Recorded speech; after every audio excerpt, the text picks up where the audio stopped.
Spring Race Club meeting is just about to begin and you're invited to attend. But you'd better hurry into the treehouse if you don't want to miss anything. Okay, you guys. Okay. Okay, you guys.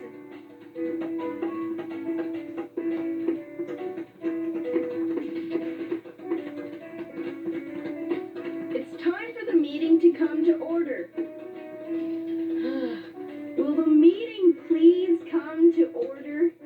It's time for our meeting to start.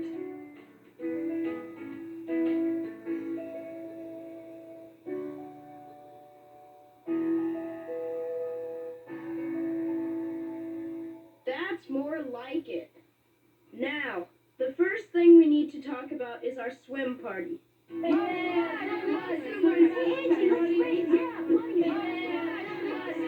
What's there to talk about? We've already figured out all the details for the party. We need to decide whether or not we're going to invite outsiders to the party. Why do we need to discuss that? We've never invited outsiders to our other swim parties. Yeah, but just because we've never done it before doesn't mean that we can't do it this time. Is there any particular outsider that you want to invite to the party? Well, Could the outsider you want to invite be a new girlfriend? of course not. As a matter of fact, it's a guy. Well, just who is this guy? His name is Eric Schaefer, and he Has tons of money. He's just about as rich as they come. That's true, AJ. But I wasn't thinking of Eric's money. I was thinking... Don't get me wrong, Teddy. I think I know what's behind your wanting to invite Eric, and I think it's a great idea. If Eric became a member of our club, chances are none of us would ever have to pay club dues again. I can't believe my ears. Are you two advocating that the members of this club get into a relationship like the one you had with Chris Todd?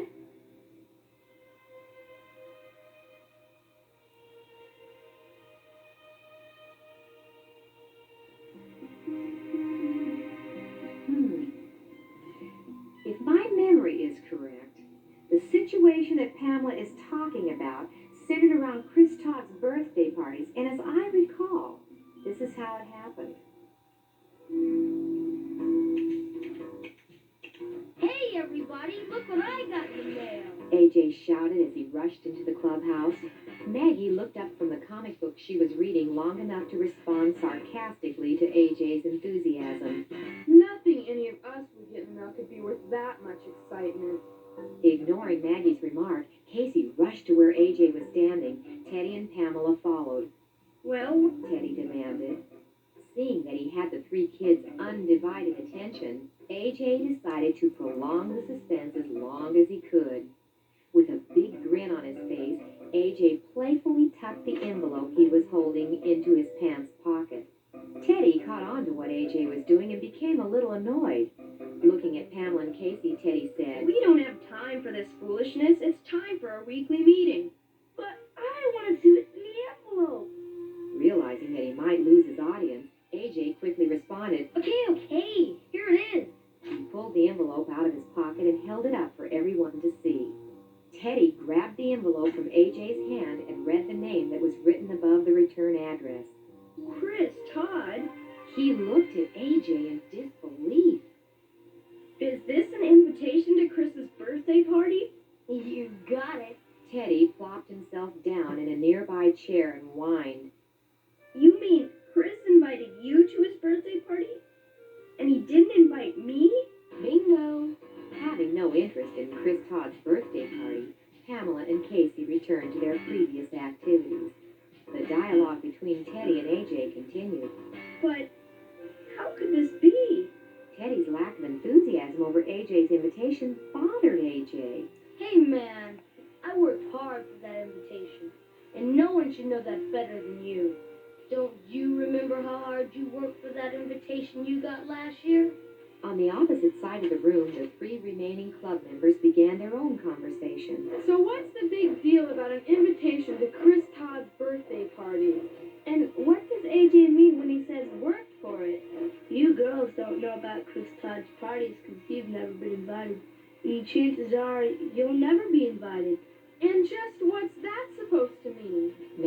harshness put Casey on the defensive, and he fumbled for an answer to her question. What I mean is, you wouldn't be invited to Chris Todd's birthday party because you're a girl, and Chris hates girls. Well, of all the nerve. Maggie said angrily. Realizing he had said something that upset Maggie, Casey tried to smooth things over. But Maggie, he'd never invite me to his parties either. He only invites his friends to his parties. And to be his friend, you have to have qualifications I don't have.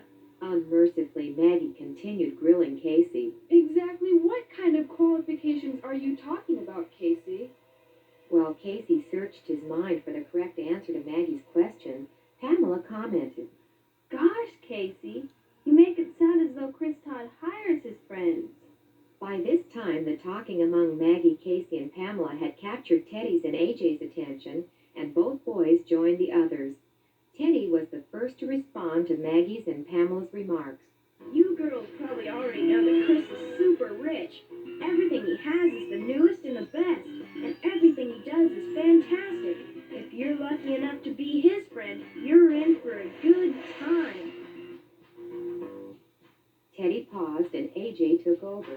Don't you remember the trip Teddy took to Mexico last year? That was for Chris's birthday. Mr. Todd flew Chris and 5 of his friends in his private plane to Mexico. This year, Mr. Todd's flying Chris and 5 of us to Southern California, and we're going to Disneyland. Unimpressed with Teddy's and AJ's account of Chris Todd's wealth and travels, Maggie spoke up. I couldn't care less what some spoiled rich kid does to celebrate his birthday. Let's get back to my original question. What qualifications do Chris Todd's friends need to have? And I'd like to know something else. What gives this kid the right to be so picky? AJ made the first attempt to answer Maggie's question. Chris likes the athletic type, and he also likes guys who are popular. But AJ, you're forgetting the most important qualification. Chris Todd likes people who do what he tells them to do. He insists on being boss, and he gets away with it because everyone wants to be his friend. Pamela had been relatively quiet throughout the discussion among the other club members, but as time went by, she couldn't contain herself. If what you say is true, Chris Todd doesn't have any real friends, and that makes me feel sorry for him. Oh, Pamela, don't be so dumb. You don't have to feel sorry for Chris Todd. He has more than you and I will ever have. Unaffected by AJ's remark, Pamela continued. AJ, I feel sorry for you, and Teddy too. Allowing Chris Todd to boss you around so you can go to his birthday party? It's shameful. Right on, Pamela. The little time that had been allotted for the club meeting had been consumed by the conversation about Chris Todd and the invitation to his birthday party. Now it was time for everyone to go home. One by one, the club members filed out of the clubhouse. AJ was the last to leave. Deep down inside, he knew Pamela had made some good points, but he didn't want to think about that now. Instead, he turned his thoughts to his upcoming trip to Southern California. I wonder if Disneyland is as fun as everyone says it is, He said to himself as he got on his bike and rode home. For the next few weeks, the Human Race Club saw very little of AJ. He had become a part of an elite group consisting of Chris Todd and the boys who were going with him to Southern California. Every recess and lunch hour, the group could be seen huddled together making plans for their trip to Disneyland. It was interesting to watch the group change from a cluster of boys who hardly knew each other to a close group who seemed to need no one but themselves. In addition to being exclusive, an air of superiority surrounded these boys. After all, how many kids could say they were flying to Southern California on a private plane? As the date of departure drew nearer, there was a noticeable change in the group. It seemed to have lost one of its members. The missing person was Chris Todd. No one knew why Chris wasn't around, not even the boys who were considered his most recent friends. Undaunted by Chris Todd's absence, the group continued to meet. But without Chris, the interest in the trip and the belief that it would really happen began to fade. I've tried calling Chris's house 1,000,000 times, and there's no answer. A frustrated AJ told the group. One of the boys responded, My mom found out that Chris and his parents are staying with Chris's grandparents. My dad knows Mr. Todd, he's going to call him in his office. I'll phone you guys tonight and let you know what my dad finds out. The Human Race Club had assembled for its usual weekly meeting when, quite unexpectedly, AJ wandered into the clubhouse. Well, well, if it isn't our fair weather friend. Maggie said in her usual sarcastic manner. Seeing that AJ was depressed, Teddy shot Maggie a look that said, "Be quiet." Then he greeted the long-lost club member. Hi, AJ, what's up? After a long pause, AJ began to talk. The trip to Southern California has been canceled. Supposedly, Mr. Todd made one too many bad investments. The Todds are flat busted broke. They're having to sell almost everything they own, including the private plane.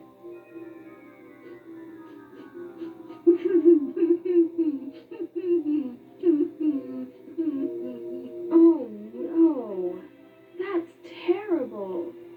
I feel so bad for Chris. You feel bad for Chris? What about me? I'm the one who doesn't get to go to Disneyland. How could you be so self-centered, AJ?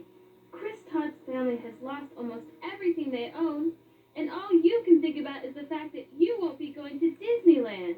Feeling a little embarrassed, AJ cleared his throat and began to fidget. He knew Pamela was right. But Pamela, what could I do for Chris Todd? What could any of us do? It was quiet for a moment, and then Teddy spoke excitedly. I know something we could do.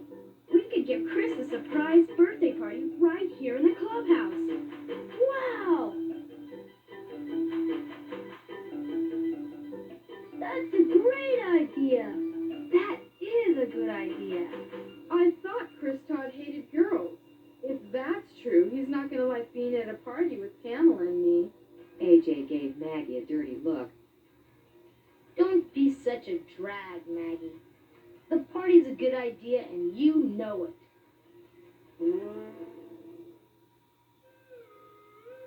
The next few days were filled with the hustle and bustle of getting ready for Chris Todd's surprise party. Casey took over the refreshments. Pamela worked on the decorations. Maggie rounded up the prizes. Teddy and AJ planned the games and activities, and everyone helped call to invite the guests. It was a great team effort. It was AJ's job to get Chris to the party without letting him in on what was happening. With the help of Mr. and Mrs. Todd, he was successful.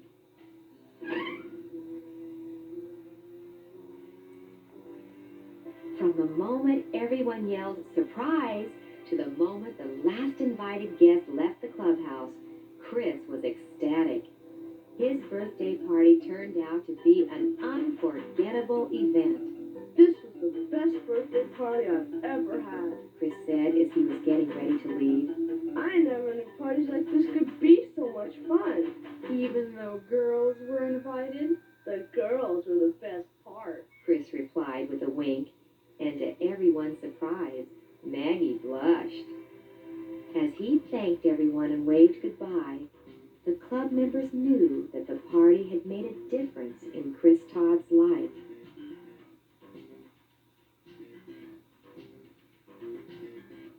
When Chris was out of sight, AJ spoke up.